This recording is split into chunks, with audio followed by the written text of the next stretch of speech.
There we go. Greetings, and welcome to Mad Science Minutes, an examination and celebration of the proud field of mad science and entertainment. And this is a special episode at that. For the first time on the series, we're going to look at one of the hallmarks of mad science fiction, a Frankenstein movie. Yes, Frankenstein. Since its publication almost 200 years ago, Mary Shelley's novel has served a very important role in the realms of fiction, namely, having the bare bones of its story torn out and rehashed to serve as the backbone to other stories, and their own screeds on philosophy, politics, and society. Or, as in the case of tonight's film, cheap yucks. So let's auto-trepanate right into our movie, Frank Henenlotter's classic 1990 flick, Frankenhooker. Just watch my hand. We open on, as all great films do, surgery. Very careful here. I don't want to give it a lobotomy. Jesus, that's it. That's it. The gruesome vivisection of a cyclopean abomination of unlife, subjected to a battery of... Jeffrey, be a doll and pass me the ketchup.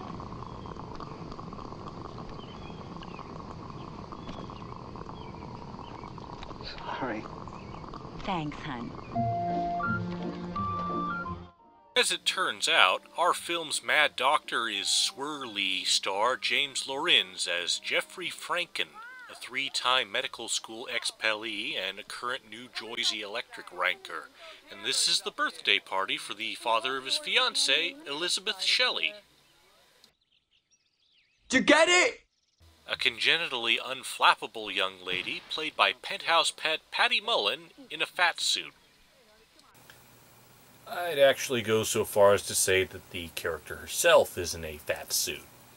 Literally, as in the clothing itself is the only one with a weight problem. If it hadn't been for the dialogue pointing it out, I'd have passed it off as a mere 80s fashion choice. What happened to your diet? Oh, heck, I've tried it all and nothing works. I've tried liquid diets, seafood diets. I even had Jeffrey staple my stomach and nothing helps. Jeffrey stapled your stomach? I thought he worked for New Jersey Electric. Oh, he does. He's just sort of a doctor in his spare time. Calls himself a bioelectro-technician, whatever that means. And you let him operate on you? Well, of course. I mean, we're going to be married. Alas, tragedy soon strikes in a horrific lawnmower accident. In all fairness, Jeffrey did tell her not to stand in front of the whirling blades of death when she turned them on, with predictable results. You're on UHF! Don't stand in front of it!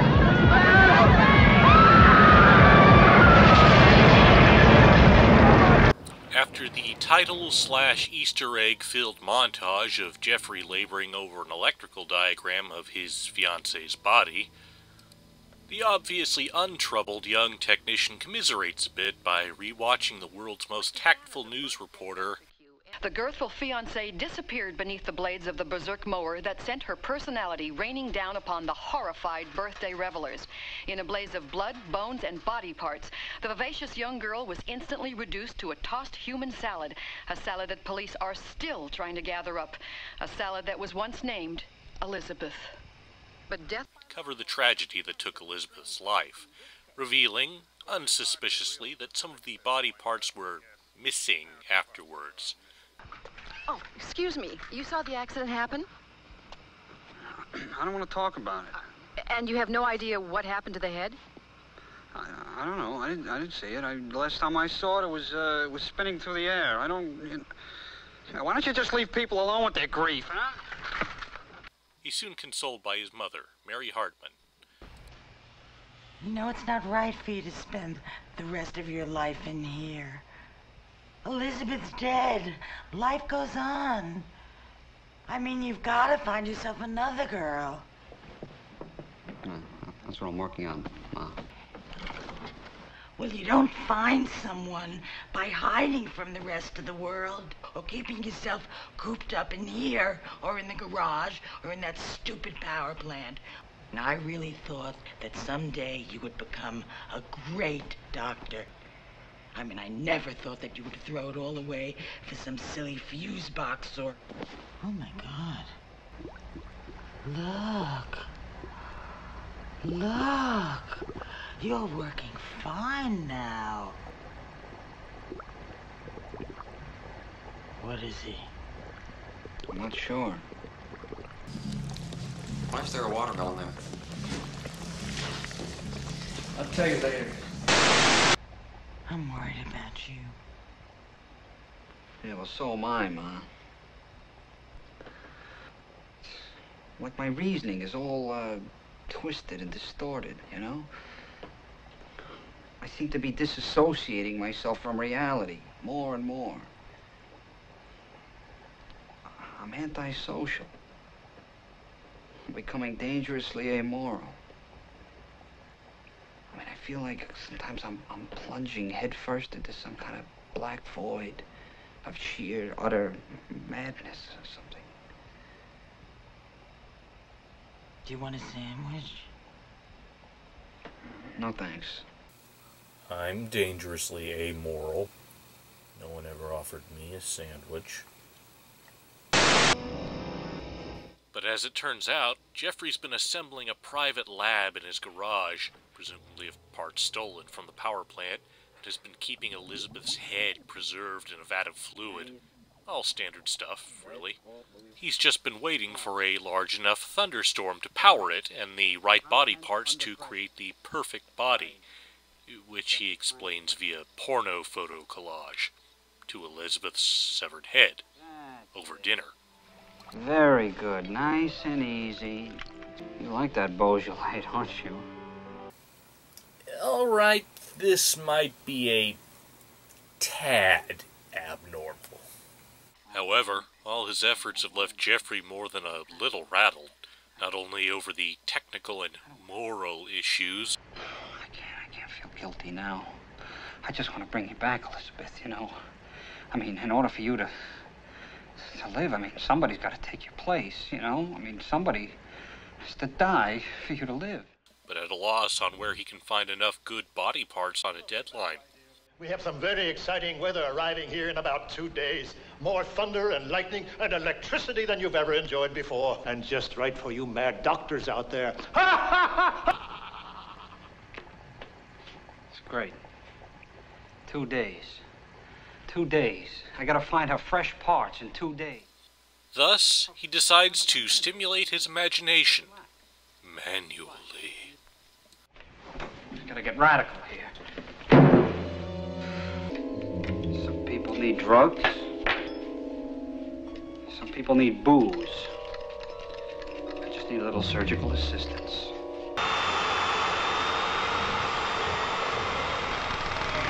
Okay, I gotta get some stewardesses. Admittedly, this is actually more effective than what, say, I do when I'm in a funk and out of ideas and answers. My body is a cage that keeps me from dancing with the one I love, but my mind holds the key.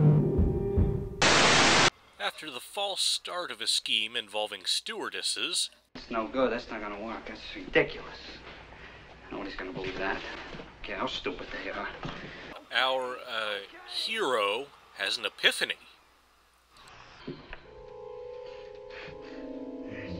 boy, that's so simple.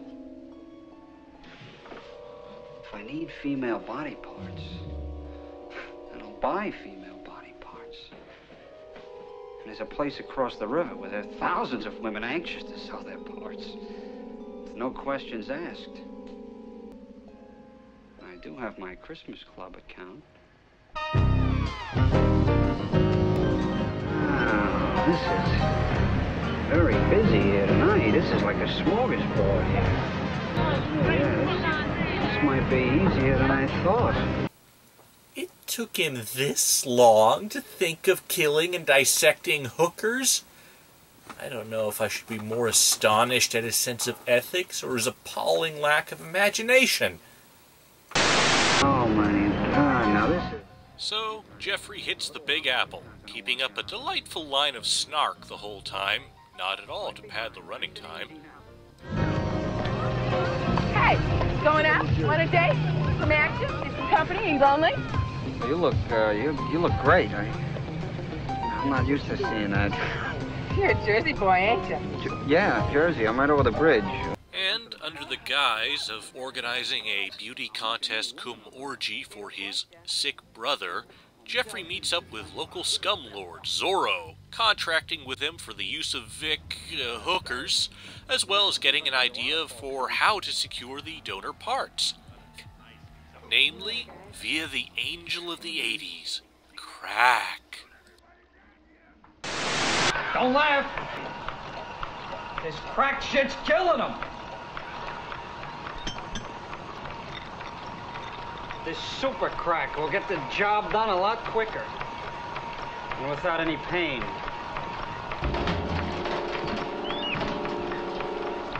The super crack is placed on the preheated hot plate. Tube into cage. Now we begin. Now take a nice deep breath.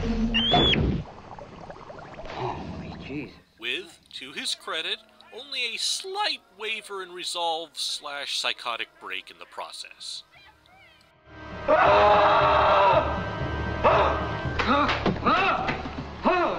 All right, take it easy now. Take it easy. Don't flip out. Don't flip out. Just relax. You gotta do the drill. You do the drill and you're gonna feel much better now. But, luckily for us, a quick Loboto pep talk has him right back on his feet.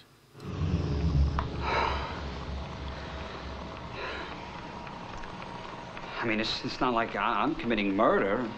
I'm not killing anybody. The crack is what's gonna kill them. Hell, it's killing them already. I'm just speeding up the process, that's all. I'm merely gonna place a lethal form of crack in their presence. They don't have to take it. If they don't want to do it, they can just say no.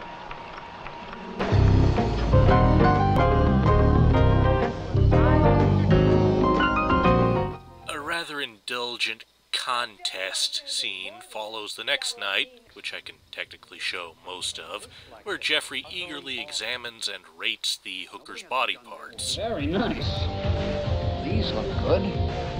Clean shaven, too. Well, I've heard of objectification of women, but this is ridiculous. But seriously, he is planning on murdering and vivisecting at least one innocent person. The ultimate in dehumanization. The human being not even as an object, but as a collection of components. But then again, you can't have an omelet without executing a few eggs. Alas, a last-minute crisis of conscience leads him to try and cancel the plan. I can't pick. Look, I'm sorry. You're all very nice. You've been very nice, but I can't do it. I can't go through with this. I mean, I'm not even sure that this would work. Are we getting paid? Listen, Jersey boy, you got the money. You want money? Here. Here you go. Here, take the goddamn money. But an ill-advised dramatic flourish leads to hilarity when the hookers find the bag of super crack. And by hilarity, I, of course, mean explosions. Holy shit, Wait. Put that back. The party ain't over yet. Jeffrey tries helplessly to ward off the hookers with buzzwords. Programs you can check into. You can get off. Don't do anything. Stop that. That's not natural. Oh, no, not the devil's music. While they engage in drug-fueled, unrated shenanigans. In vain. Whoa. Oh, God. She's gonna blow. She's gonna blow. Duck and cover. Isn't it awfully hot in here?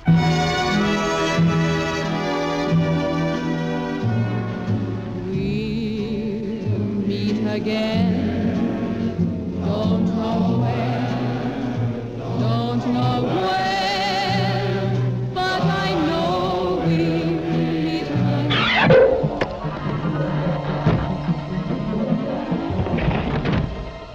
Oh my God! Oh my God! Everybody, I'm sorry. I didn't mean for this to happen. It's an accident. Look. I want to apologize to everybody here, please. I'm going to put everybody back together. Jeffrey's Garden State patter is unusually welcome, I have to say. Half mad, gibbering or no, most lesser films would just have left the protagonist silent, possibly out of the hoary old practice of making the protagonist somewhat bland, to give the audience someone easier to project themselves onto. Oh, we're going to get another shoe. Considering this particular story, this is obviously unnecessary. Any viewers who would want to, being serial killers already. Effortlessly hauling the roughly half-ton of human flesh back home, our hero begins the assembly process. Holy Jesus! I gotta work fast. Hurrying before the approach of the perfect storm, like a man's hand, Jeffrey demonstrates both that his method apparently resembles that of Q-Clip's magic glue, patent applied for, and that he's got his priorities straight. Oh my God. Bunions!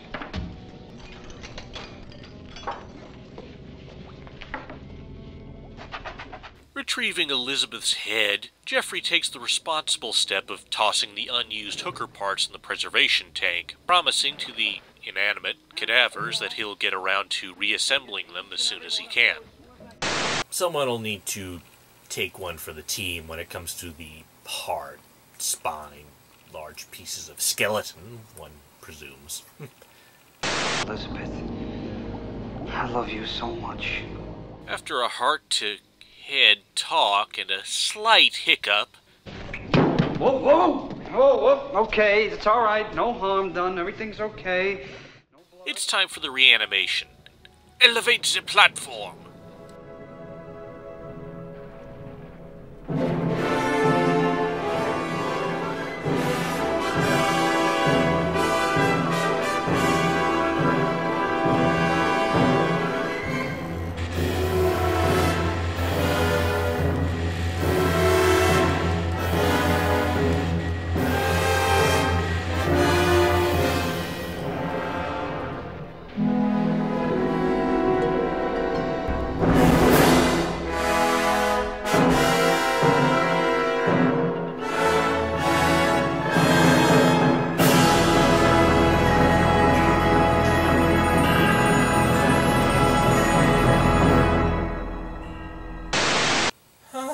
Classics.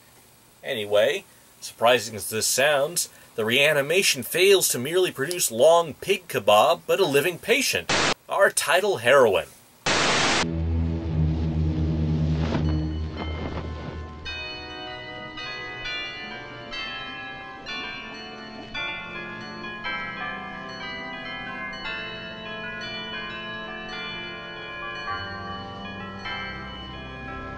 Elizabeth.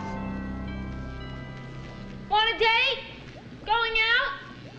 Looking for some action? Need some company? No, wait. Huh? It's Jeffrey. Jeffrey. Got any money? Money? No, I don't have any money.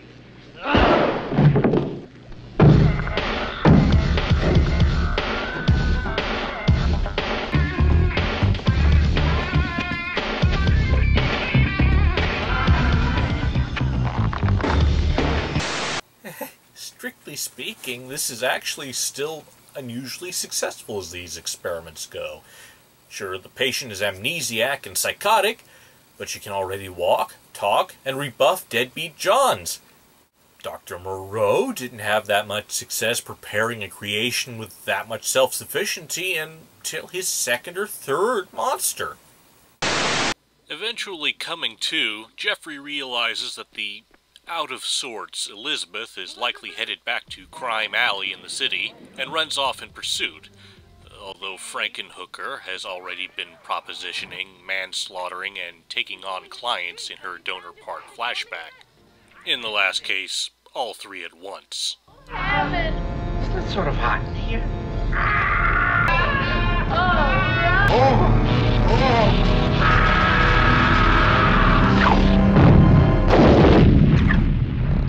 Oh, that was wonderful.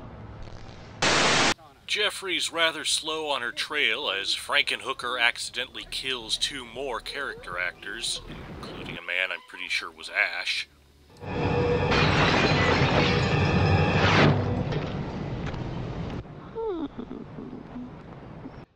Luckily, around then, Jeffrey encounters the only helpful religious figure to appear in a sci-fi horror comedy film outside of New Zealand. So you've seen her? She's in the bar! God bless! While an altercation with a suspicious Zorro leads to the execution of Phase 1 of the Universal Field Expedient Repair Procedure, percussive maintenance.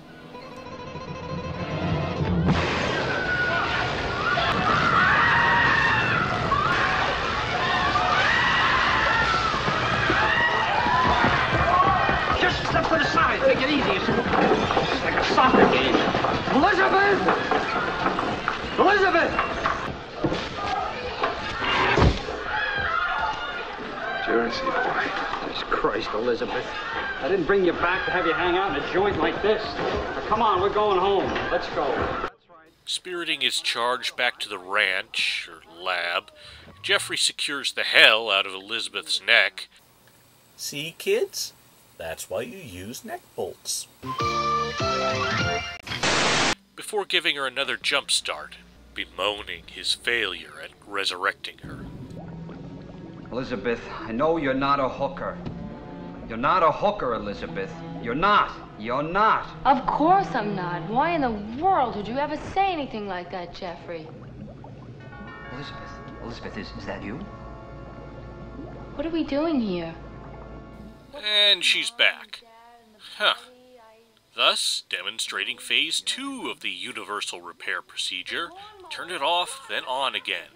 Or, as it was codified in legend by the Hacker's Dictionary, a novice was trying to fix a broken lisp machine by turning the power off and on. Ted Knight, seeing what the student was doing, spoke sternly. You cannot fix a machine by just power cycling it with no understanding of what is going wrong. Knight turned the machine off and on, and the machine worked. Jeffrey rather modestly explains his achievement to his astonished, now undead fiancée, noting that he's got it all explained in his notes, but that it is, alas, only half a miracle. The estrogen-based special sauce only works on women. More on that later. Oh, but just think of how many people you can save, Jeffrey. I'm so proud of you. So very, very proud of you. Thank you. Just once a mad scientist finally gets to hear that. But the tender moment is spoiled when Elizabeth notices the slight changes. This isn't my breast. Look at me. What have you done? Take it easy, all right? There wasn't enough of you left to fry an egg with. The lovesick Jeffrey makes a passionate defense until the foxy foray of Zorro cuts him short. And we're gonna spend the rest of our lives together, me and you.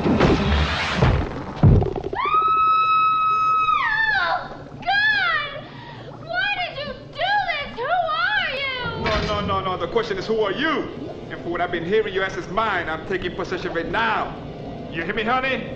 You hear me, Crystal? You hear me, Angel? Chartreuse? Snow? Sugar? Monkey? I know you're all in there. Every one of you. Well, Sorrow's here to take care of you again. And Sorrow knows what you need to get in the right state of mind. Some of this sweet, sweet rock.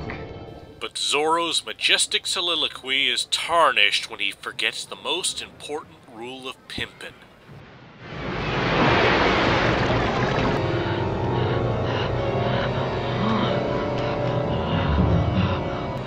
You gotta be fucking kidding.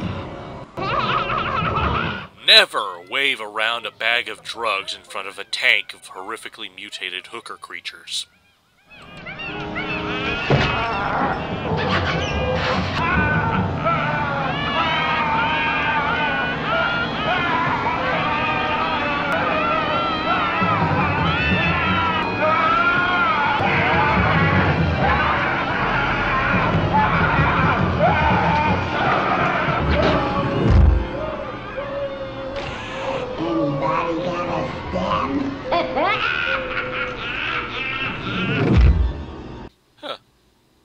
Elizabeth, luckily, is as unperturbed as a proper fiancée of a mad scientist should be. Jeffrey, I have an idea. Jeffrey, yoo-hoo! And, for the finale, the third best ending to a Frankenstein movie ever filmed. Jeffrey! What happened? Jeffrey, you were gone. Dead? How did... what... Well, you kept very good notes. And of course, I used living parts. Obviously, since your serum only works on female body parts, I couldn't reuse your old body or even Zorro's. So naturally, I had to make some changes. No. Where's my Johnson? What did you do to me, Elizabeth? Wait a minute. I can understand the gonads not being viable, but when you can transplant the central nervous system without any complications, you're just getting back at him for dicking around for weeks finding sexy body parts instead of reanimating you immediately. Well played, madam. Granted, what I did may have been a bit unorthodox, but hey, you look great, and you're alive, and you're back with me, and I love you. I love you, Jeffrey, and we're together again, all of us. Together again. Together again.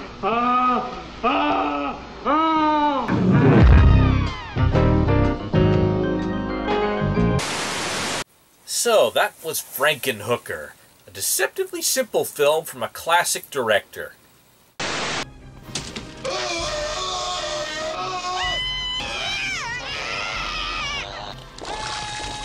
Now you're really losing your mind.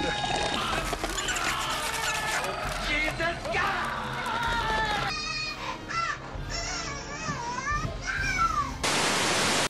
And now you know it was in that movie with the novelty VHS box. The one that wasn't The Dead Pit. Aside from being a delightful romp, this film teaches us several very important lessons, such as, don't stand in front of the whirling blades of death when you turn them on. When troubleshooting, try turning it off, then back on again. And, most importantly, that even with a lack of formal education, you can accomplish a lot with some smarts, determination, and an utter disregard for human life. This has been Mad Science Minutes. Watch out for our next episode, where we'll feature either X, the man with the X-ray eyes, or my list of the top 9 movies with exposed brains. Number 9. Just burn out the core.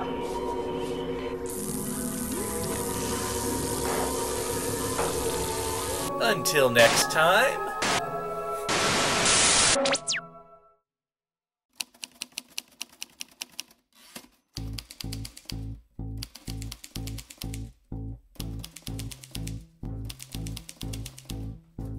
Tuesday, the 18th of July. My latest apparatus is the only thing that's keeping her alive. I had to stop her heart. The mechanical replacement will ensure the other organs can survive. Her body is destroyed. But what nature has neglected, the fruit of modern science shall provide. And I've broken every code of practice, but for my love, I'd shift the planet's axis. She'll return to me when she's been repaired. She'll live.